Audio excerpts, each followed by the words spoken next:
All right, thanks, Dave. Hello, everyone. Thank you so much for joining us today. I'm really excited about today's reception and to get to introduce our first featured event.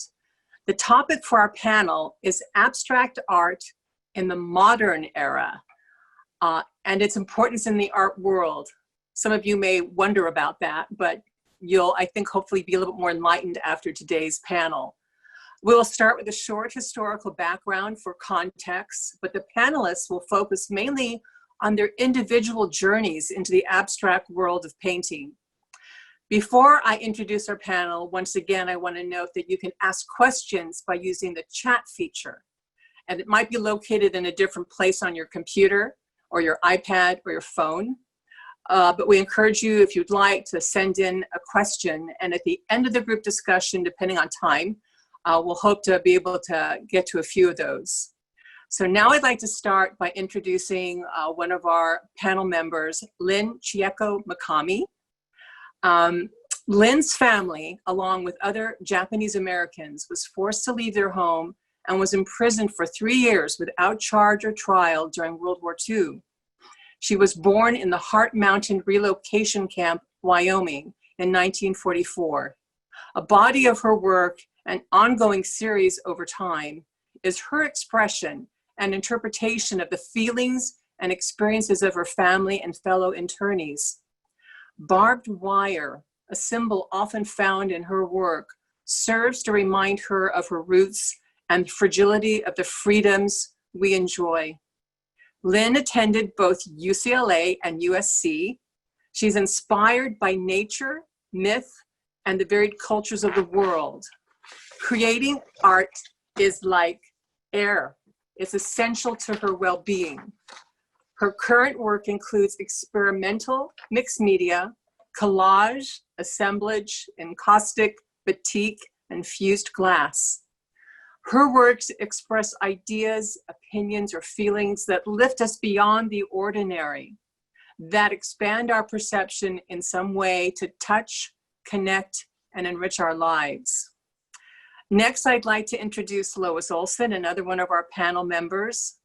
Lois studied art at UCLA and Cal State Long Beach, the Palos Verdes Art Center, and numerous workshops from recognized artists. She has taught in Torrance and Palos Verdes high schools, as well as privately, and has been accepted in numerous shows and won awards for her artwork. This would also be the same for Lynn Mikami and Frank. Lois is currently a member and on the board of the Palos Verdes Art Center and an associate member and gallery artist at Destination Art. Lois works in many mediums and finds each of them brings out a different quality in her work, from impressionistic to abstract. The mediums from pencil to sculpture. The medium Lois currently uses most is acrylic. Acrylics have made it possible to create an amazingly variety of colors and textures, and it is the medium most suited to her abstract art. Lois still enjoys painting in a more realistic and impressionistic manner, especially in pastels and watercolors. And now for the man with the bright colored painting behind you, our panel leader for today, I'd like to introduce Frank Minuto. Frank has a vast portfolio and list of educational experiences, as well as a lengthy career as a mentor and as an art teacher. Frank's training and education includes Chenard's and the Otis Art Institutes, Highline College, and the University of London. His travel have taken him to Tahiti, the Bahamas, to England, as well as throughout the USA. This has been the inspiration for his style of painting and opened him up to a world of vibrant color. His life as an artist has been vast and varied, and I encourage you to check out Frank and his mentoring classes at Destination Art. And now, without further ado, I'd like to pass it on to Frank, our panel today discussing abstract art in the modern era. Frank, take it away. All right. Thank you so much, Robin, for everything that you've done to make this happen. You've been patient and full of information, and I want to thank you very much for what you've done for me and for everybody else. You're absolutely wonderful. The first slide that I'd like everybody to see is by Helma Ulf Klimt. You see, this was the first recognized abstract piece. It was done in 1907. You can see that the name is Primal Chaos. This is because a lot of the art had to do with symbols of our past, bringing it forward into the future. At this time, they were getting away from landscapes by using the same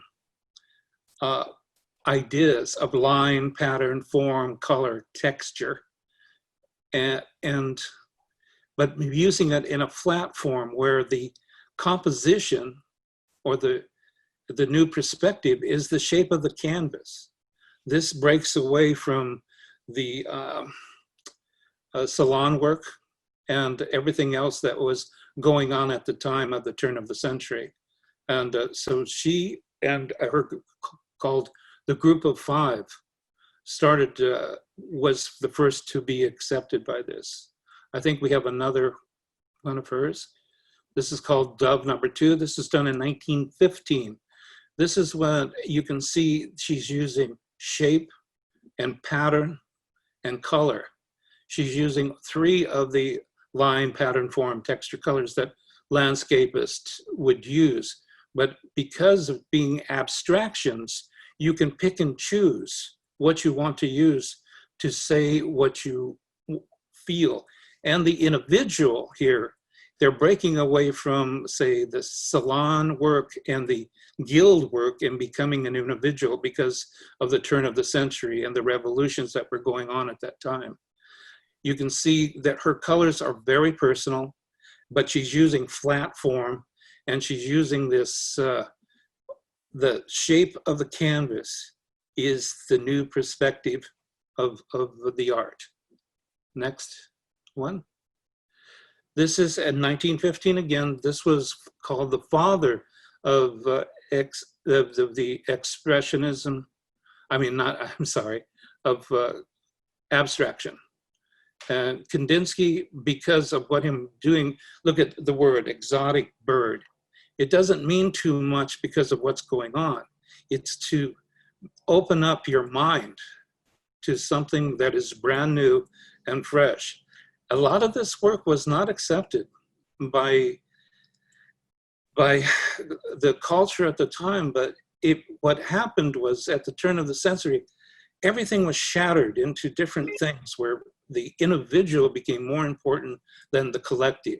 So this has to be a poke in the eye to say, this is my vision, and this is my way of saying exotic bird. So find the exotic bird, go ahead. But once again, look at what's happening. They're using the shape of the canvas as the perspective, not distance. There's no distance to these. There's only paint for its own sake. Next slide. Now here is a perfect example of the new perspective, which is called by Malevich. Of course, he wrote a huge, long manifesto about this, saying easel painting was dead. But you can see here, this is the reason we picked it, as the new perspective being the shape of the canvas, being the shape of the object that he used inside of it. He always used geometrics in all of his work just to say that this is the new way. This is art for now. We are changing the whole world because of the revolutions going on and everything else going on. This is the new voice of art. Okay, next. Now, that was that period of time. Then during World War II, once again, abstract expressionism had changed because of, once again, of a war. So this is Mark Rothko's Color Field. Now, what we've seen of Malevich, see how Mark Rothko uses it, but he uses it in his own terms in a color field. This was important because color field painting of the 1950 onslaught of abstract expressionism. This is where we get the word abstract expressionism. Before we had just abstractions. Now we have abstract expressionism. Now, behind this is a whole bunch of other artists, but I hope this opens you up to questions that you want to know more about abstract art, because we're doing this really quick. Okay, next slide. This is, of course, Jackson Pollock, everybody knows. Now, he is called an motion or action painter because the action of his arm and the action of the painting was the most important thing going on. Once again, notice the perspective. The perspective is the shape of the canvas. What goes on it, all of these colors and all of that, were just to express paint for its own sake. Now, you have color field, and then you have motion paintings. And this was what was dominating the 50s at that time. Okay, next. Next, okay, this is Joan Mitchell. This is a combination of a little bit of this, a little bit of that. You can see it's still dealing with the new perspective, the shape of the canvas. And what she did was she embraced color for its own sake. And then color memory. The blue meant something to her. This green meant something to her, this other thing. The shapes that she used were totally used to be an abstraction that you can't see anything in it, because in abstract art, especially expressionistic art, you do not want to see animals, landscape, this. You have to keep it pure to just color. So when you look at it, when the viewer looked at it, all he seen was color and what it meant to you as an individual. This broke away from the artist in an individual thing. And I hope this helped you. It's wonderful, Frank. Okay, so yeah, I hope that just opens a lot of people up that don't understand abstract to see what's going on. And okay, that was the opening. Good job. All right. All right, Lynn. Okay, this piece that's up right now is one of my abstract pieces, and my abstract work works on a continuum of slightly abstract to totally abstract. And this is one of my pieces that was an attempt of showing motion and color as the subjects for the painting.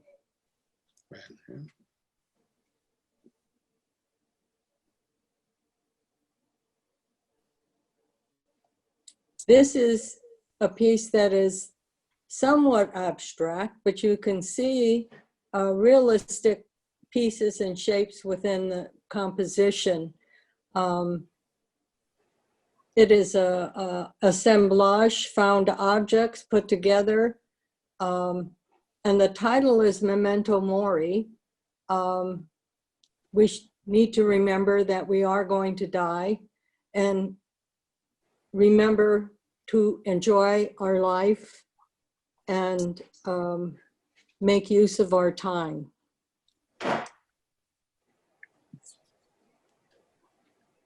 All right, Lois, I guess you're up. I guess I am. This was one of the first times that I originally was a watercolor artist. And one of the frustrations with watercolor was not being able to get the colors as intense as I felt them. And this was an opportunity, one of the first times I explored using acrylic. And acrylic allowed me to really get dark and rich colors, and that was very exciting. I went on from there to be, this was of course from a photograph of Bryce Canyon, but my interpretation of it. And I believe that most art has a very abstract beginning in the arrangements, and when you're thinking of your lines and where you're going to place things, it's all very similar. And so this was a very satisfying piece for me, very exciting. And the nice thing about acrylic paint, so far as doing abstract work, is that it allows you a texture so that you can go very thick, much thicker than you could with oil paint. And there's all kinds of new mediums that you can use. I like to also add collage to my work. So can we put up the, yeah, this one is free fall. And you can't see the texture, but the paint is on really thick, which was something for me because I am basically started off as a watercolorist, and I tend to work rather thin with my colors. And so this was thick, and it was all about moving the paint around and free fall into whatever to allow myself to just really experience the paint. So it was an exciting painting for me to do. And I love abstract art. I love being able to put my emotions or my feelings or my memories into the paint. So I'm also doing a lot of things with ceramics, which is very exciting. I'm trying to use some of the techniques that I've learned in painting and doing surface designs on some of my ceramic pieces. So that's been fun too. I think Frank did a great job. My God, look at that. Wow. All right, Frank, you're up to talk about your painting. This is basically a homage to the Russian avant-garde movement, but it has all the feeling and emotions of the modern epic, because they used very different color here. The X's on it, as you see, it's a tribute to Malevich because he used the flat form. So what I'm using is I'm making like a recipe.